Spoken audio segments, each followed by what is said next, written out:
Qu'est-il arrivé dans la cour de récréation du collège Notre-Dame-du-Rocher, à Chambéry mercredi 15 décembre? Une élève de 6e, d'origine camerounaise, affirme avoir été agressée par un camarade en raison de sa couleur de peau. Le procureur, tout comme la direction de l'école, déclare au contraire qu'elle est tombée toute seule. Depuis, l'ensemble de l'équipe enseignante a reçu des menaces de mort. Les faits se sont produits dans un collège privé catholique de la ville. Anna Chloé, 11 ans, se blesse grièvement au visage durant la pause de 10h30 en chutant dans la cour. Un professeur de sport, qui a son brevet de secourisme, s'occupe de lui prodiguer des premiers soins et la transporte à l'infirmerie. L'enfant est ensuite pris en charge par les secours, transporté à l'hôpital, où elle subit une opération du nez. Depuis, l'adolescente a pu regagner son domicile mais il y a un risque de complications, elle aura des séquelles, indique au Figaro l'avocat de sa mère, Me Fabien Ndoumou. Ce dernier craint qu'une opération de chirurgie esthétique ne soit également nécessaire à terme. À son réveil, l'adolescente déclare avoir reçu des coups d'un camarade, puis avoir été poussée, alors qu'elle était de dos, par un autre élève qu'elle n'a pu identifier.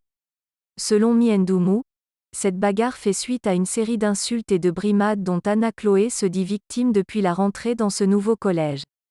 On l'a insultée de sale baleine à cause de son surpoids, mais aussi de sale nègre, précise le pénaliste parisien. Mais ces supposés problèmes n'ont jamais été signalés à la direction de l'établissement.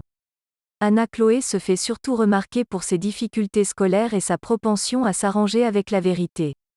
Pour se justifier de son manque de travail personnel, elle a expliqué aux enseignants qu'elle était obligée de s'occuper d'enfants en bas âge. Or, sa maman a confirmé qu'elle n'avait aucun nourrisson à la maison, nous indique l'avocat du proviseur du collège, Me Pierre Pérez.